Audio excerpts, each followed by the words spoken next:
Hai, welcome to my channel. Jangan lupa subscribe dan klik tombol loncengnya. Happy watching. Bab 44, Tentara Patah Hati. Istri saya baik-baik saja. Maaf jika ada suara-suara yang kurang nyaman. Maklumlah, namanya juga pasangan muda yang LDM-an. Jadi kalau ketemu agak menggebu-gebu. Jelas Zen santai. Ia tak mungkin langsung marah pada Bian, sebab bagaimanapun Bian adalah anak dari pasien VVIP-nya. Apalagi hubungan keluarga mereka cukup baik. Bian menelan saliva, namun tenggorokannya masih terasa seperti tercekik. Jadi Prof, tanya Bian sambil menoleh ke arah kamar. Iya, kami sudah menikah, dan namanya pengantin baru gak kuat bisa terlalu lama. Jadi saya bela-belain terbang jauh ke sini cuma untuk melepas rindu. Padahal baru bisa beberapa hari. Hehehe. Jelas Zen tanpa dosa. Oh, begitu. Ucap Bian dengan suara bergetar. Ia terlihat seperti orang linglung. Hatinya terkoyak kala menerima kenyataan pahit bahwa Intan sudah menikah. Jadi ada perlu apa Mas Bian datang ke sini? Tanya Zen sambil mengangkat kedua alisnya. Demi mempertahankan wanitanya, ia bahkan rela mempertaruhkan harga diri dengan bersikap memalukan seperti itu. Namun Zen puas karena bisa menunjukkan pada Bian bahwa ia telah memenangkan hati dan tubuh Intan. Enggak kok, tadi kebetulan lewat. Saya pikir dokter Intan sakit karena tidak ada di klinik. Jadi saya datang ke sini untuk menjenguknya. Jawab Bian. Oh, terima kasih. Tapi sebaiknya lain kali tidak perlu seperti itu. Tidak baik kan seorang bujangan mendatangi istri orang. Lagi pula saya yakin pasti masih banyak hal yang lebih penting untuk dilakukan oleh Mas Bian. Sindir Zen. Iya maaf, saya tidak bermaksud seperti itu. Jawab Bian kikuk. Oke, kalau tidak ada yang ingin dibicarakan lagi, saya masuk dulu. Maklum, lagi nanggung, sahut Zen. Lalu ia langsung menutup pintu dan menguncinya. Lutut Bian terasa begitu lemas. Pikirannya kosong dan ia bingung hendak melakukan apa. Bian pun mematung untuk beberapa saat di depan pintu itu. Siapa Mas? Tanya Intan. Orang gak penting. Ayo kita lanjut sayang. Sahut Zen. Kemudian ia pun melepaskan handuk dan melanjutkan permainannya kembali. Zen sadar Bian masih ada di depan, sehingga ia sengaja ingin Bian benar-benar sadar bahwa sudah tidak bisa mengharapkan Intan lagi. Sayang, apa kamu cinta aku? Tanya Zen tanpa menghentikan permainannya. Tentu Mas, aku cinta kamu. Cuma kamu yang ada di hatiku, sahut Intan. Aku juga cinta kamu sayang. Jangan pernah nakal. Pinta Zen. Gak akan Mas, tubuh dan hatiku hanya milik kamu, sahut Intan. Ia tidak sadar bahwa ada hati yang terluka di luar sana. Seketika air mata Bian pun menetes. Ia merasa sangat hancur mendengar semua percakapan Intan dan Zen yang sebenarnya tidak pantas didengar itu. Rumah tersebut hanyalah rumah sederhana, sehingga tidak ada sistem pengendap suara. Tak heran jika Bian dapat mendengar dengan jelas, sebab lubang angin di atas jendela kamar itu pun terbuka. Dengan kaki yang lemas, Bian pun meninggalkan rumah itu. Hatinya terasa hampa, harapannya pun sirna. Wanita pujaannya kini telah dimiliki orang. Sebagai pria yang berwibawa, Bian tidak mungkin mendekati Intan lagi setelah tahu bahwa ia memang sudah menikah. Bodoh sekali aku. Kenapa aku tidak percaya saat dia mengatakan bahwa dirinya sudah menikah? Gumam Bian. Ia meruntuki dirinya sendiri karena tidak mempercayai Intan. Saat Bian sedang berjalan menuju ke barak, ia tak sengaja bertemu dengan seorang dokter yang baru saja datang ke tempat itu. Permisi, ucap dokter tersebut. Bian yang sedang patah hati itu kesal karena diganggu. Iya, tanyanya ketus.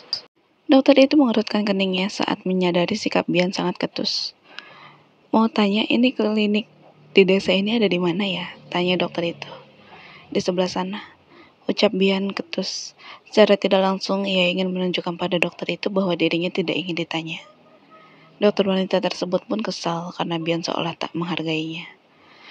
Maaf kalau saya mengganggu Anda. Saya cuma nanya baik-baik karena di sini cuma ada Anda. Tapi nggak nyangka, ternyata seorang aparat tidak ramah pada warga sipil. Ucap dokter itu kesal. Kemudian ia pergi. Bian terkesiap. Ia sadar sikapnya kurang baik. Namun Bian tidak menyangka dirinya akan disemprot oleh wanita muda itu.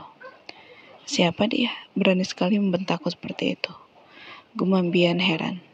Bian kesal karena dibentak oleh seorang wanita. Namun ia yang sedang patah hati itu tidak ada energi untuk berdebat. Sehingga Bian memilih melanjutkan perjalanannya menuju markas. Sementara itu, saat ini Zen dan Intan sedang bermesraan di tempat tidur. Mas, gimana ini aku bolos? Kasihan nanti kalau banyak pasien yang datang. Keluh Intan. Gak apa-apa bolos sekali. Lagi pula suster di sini cukup kompeten. Mereka sudah biasa menghadapi pasien tanpa dokter saat dokter tidak ada. Jadi kamu jangan khawatir ya sayang. Jawab Zen. Saat ini Intan sedang berada di pelukan suaminya itu. Mereka bahkan belum sempat mengenakan pakaian, sehingga hanya menutupi tubuhnya menggunakan selimut. Ya udah iya, mumpung ada suami di sini, kapan lagi kan bisa dipeluk sama Mas. Apalagi kalau Mas udah pulang ke Jakarta, ucap Intan memelas. Zen menatap istrinya sambil tersenyum. Kemudian ia mengusap-ngusap kening hingga kepala Intan. Oh iya, Mas kok tiba-tiba datang ke sini sih? Tanya Intan sambil menatap suaminya itu. Kenapa? Kamu gak suka? Zen balik bertanya. Bukan begitu, Mas. Aku kan cuma nanya. Lagian aku tahu kesibukan Mas kayak apa. Kan baru beberapa hari lalu Mas pulang dari sini. Jelas Intan. Karena cinta, jawab Zen. Hah? Intan masih belum paham. Aku cinta kamu, jadi aku gak mau istriku didekati pria lain. Mas cemburu, ucap Zen jujur. Intan langsung tersenyum. Ia tersipu malu kalau mendengar Zen mengaku bahwa dirinya cemburu. Cemburu kenapa, Mas? Tanya Intan. Kamu nakal. Kenapa kemarin kamu bisa sama dia?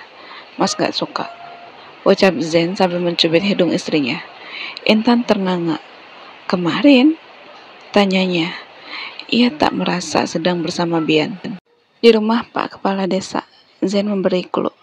Ya ampun, itu kan aku cuma sekilas aja ketemu dia. Mas, jadi Mas datang ke sini cuma karena itu?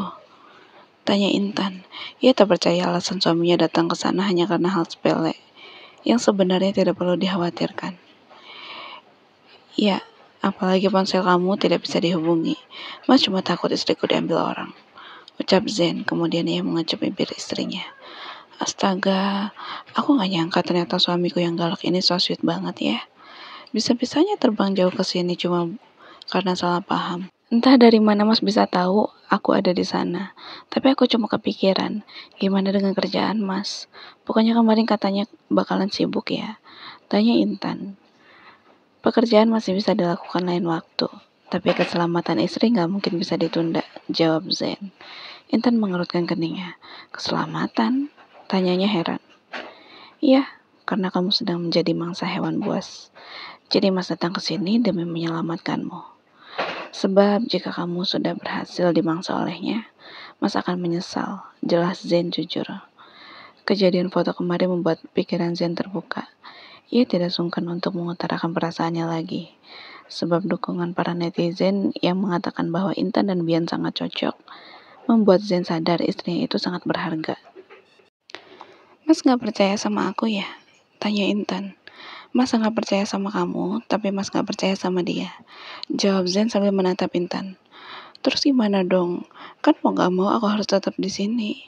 Mas juga gak mungkin ada di sini terus kan? Tanya Intan. Kamu harus ikut Mas pulang. Mas gak mungkin bisa tenang ninggalin kamu di sini sama si brengsek itu. Ucap Zen tegas. Intan ternganga. Hah? Mana bisa begitu Mas?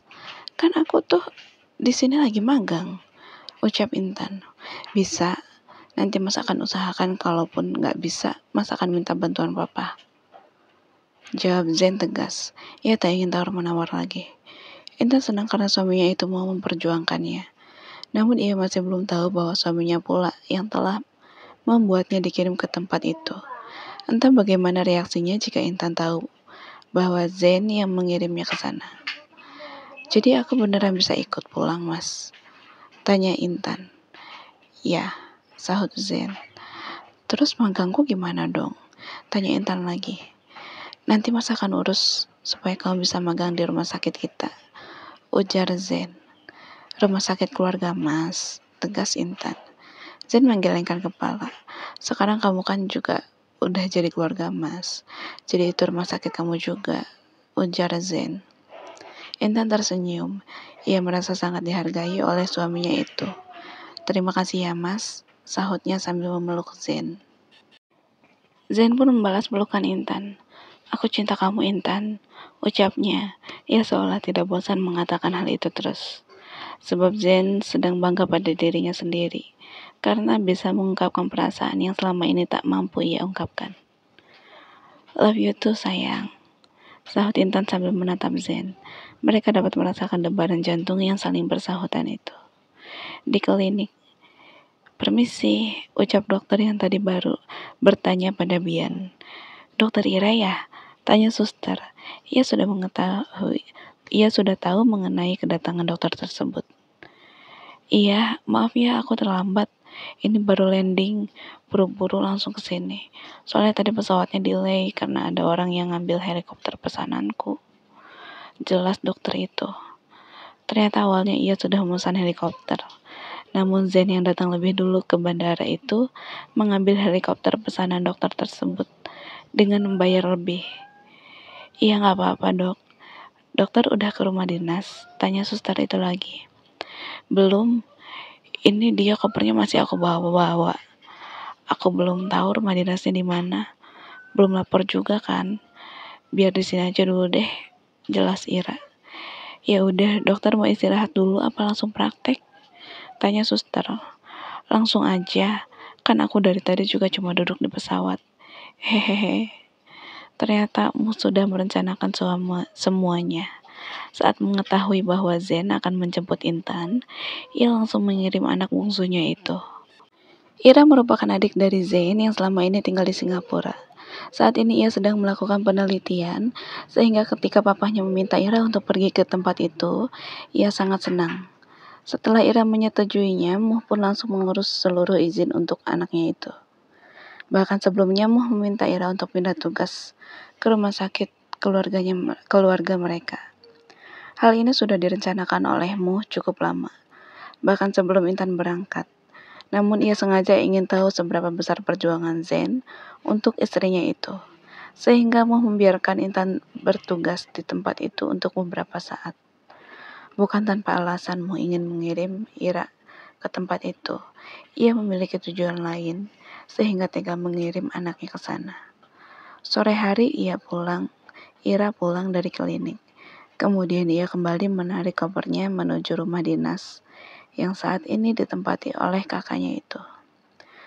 Saat sedang di jalan, Ira tidak sengaja berpapasan dengan Bian lagi. Cih, tentara sok kegantengan.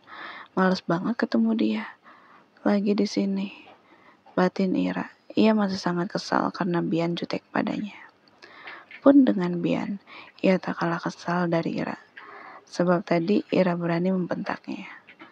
Akhirnya, saat berpapasan, mereka sama-sama pura-pura tidak melihat dan berjalan dengan pandangan lurus ke depan, melewati satu sama lain begitu saja, seolah tidak ada manusia di sana. Hawanya aja horor gitu, batin Ira setelah Bian berlalu. Kenapa ada dokter baru di sini? Apa dia yang akan menggantikan Intan? Tapi kenapa harus orang seperti itu yang menggantikannya? Sangat tidak sopan. Batin Bian, ia merasa Ira tidak sopan karena telah berani membentaknya. Pintu rumah Intan diketuk. Intan dan Zen yang baru saja hendak makan pun menoleh. Siapa ya mas? Tanya Intan. Biar mas yang buka, sahut Zen. Ia khawatir Bian yang datang lagi ke rumah itu. Zen pun beranjak dan membuka pintunya. Bagus ya. Gara-gara abang aku jauh-jauh dari Singapura, jadi dikirim ke sini. Ucap Ira sambil berkacak pinggang. Zen langsung tersenyum. Tunggu, maksudnya gimana ya? Tanyanya. Sebenarnya ia sudah dapat menebaknya, namun Zen masih ingin memastikan hal itu lagi. Alah, nggak usah sok pura-pura nggak ngerti deh. Aku dikirim ke sini buat gantiin Mbak Intan. Puas, ucap Ira gemas. Alhamdulillah, jadi istriku udah bisa pulang. Tanya Zen. Ia sangat bersyukur karena sudah ada yang menggantikan istrinya. Zen tak peduli meski itu adalah adiknya. Ya ampun, Mbak. Lihat itu suaminya. Masa tega mau ninggalin adiknya di sini sendirian? Keluh Ira.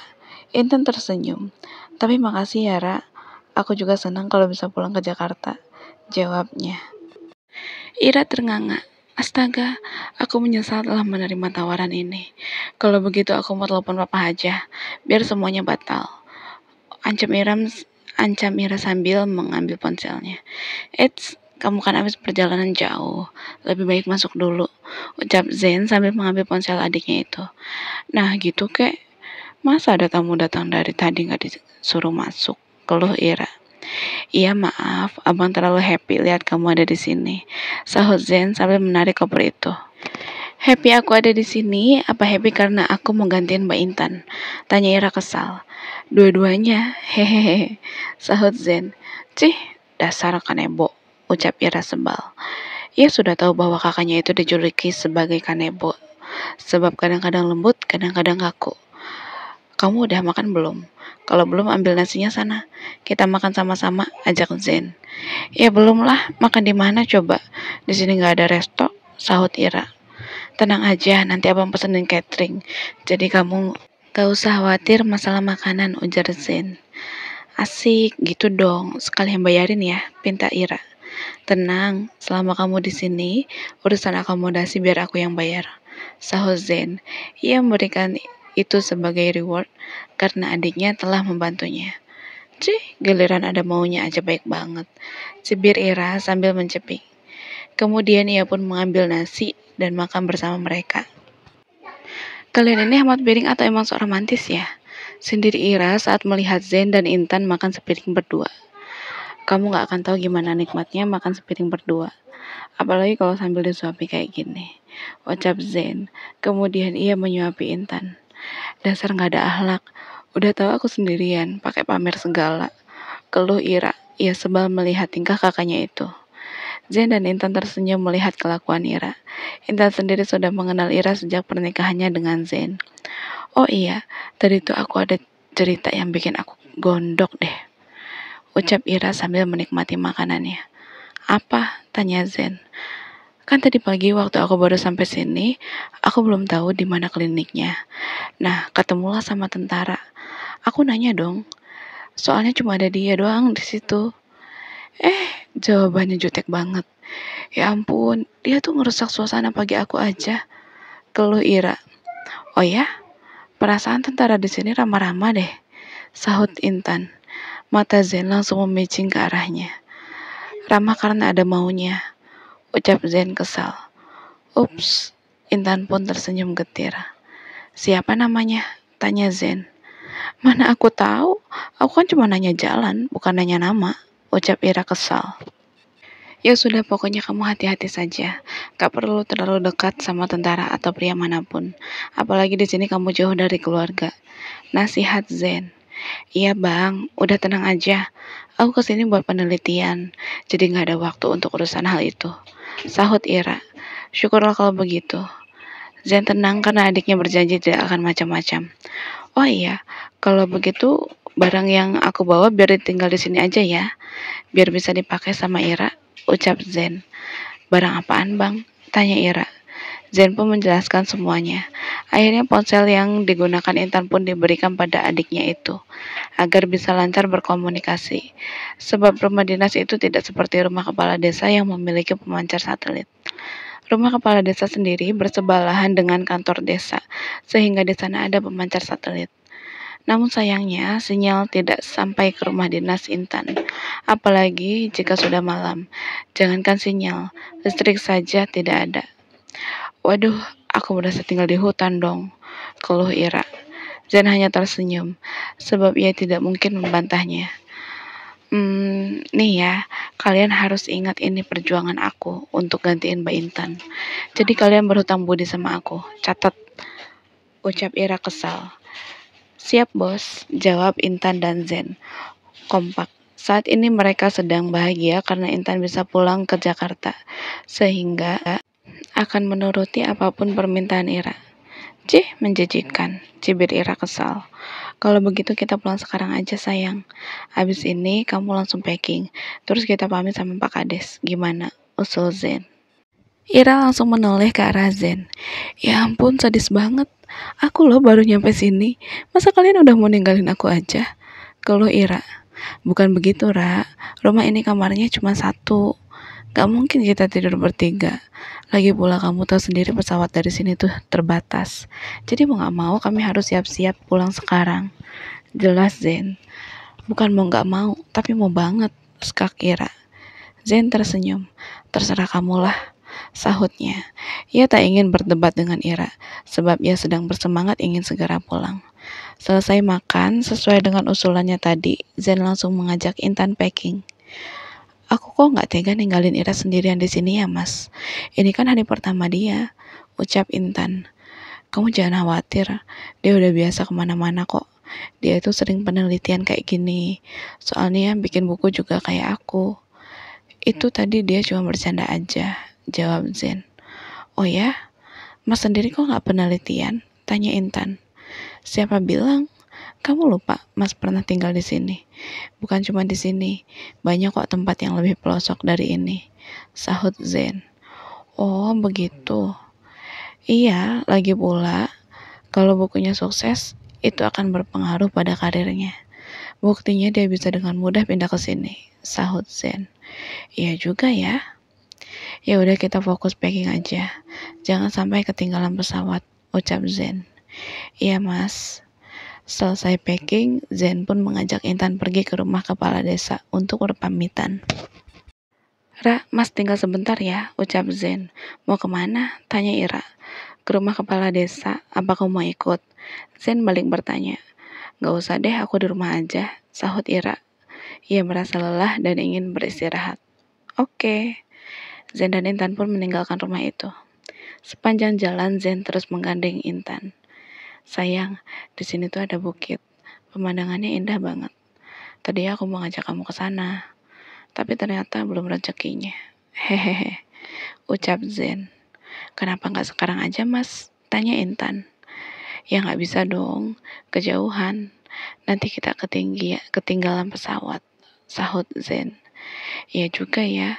Ya udah deh, semoga kapan-kapan kita bisa ke sini lagi atau ke tempat lain yang punya bukit indah juga, sahut Intan. Gimana perasaan kamu waktu kemarin tinggal di sini sendirian? Tanya Zen. Mereka berbincang sambil bercanda, sehingga terlihat begitu mesra. Apalagi terkadang tangan Zen begitu nakal, menyentuh bagian tubuh istrinya itu saat ia merasa kondisi cukup sepi. Mas, jangan usil dong, keluh Intan. Kamu gemesin sih, sahut Zen. Iya, tapi gak enak kalau ada orang yang lihat, ucap Intan lagi. Siapa yang lihat? Di sini kan sepi. Aku mau cium kamu juga gak akan ada yang lihat, sahut Zen. Kemudian ia mendekatkan bibirnya ke bibir Intan. Tiba-tiba terdengar suara orang berdehem. Ternyata sejak tadi ada Bian yang sedang duduk di balik pohon sambil menikmati angin sore itu. Bersambung. Terima kasih sudah mengikuti kisah Intan dan Zen. Ditunggu like dan komennya ya. See you. Salam manis dari Just Mami.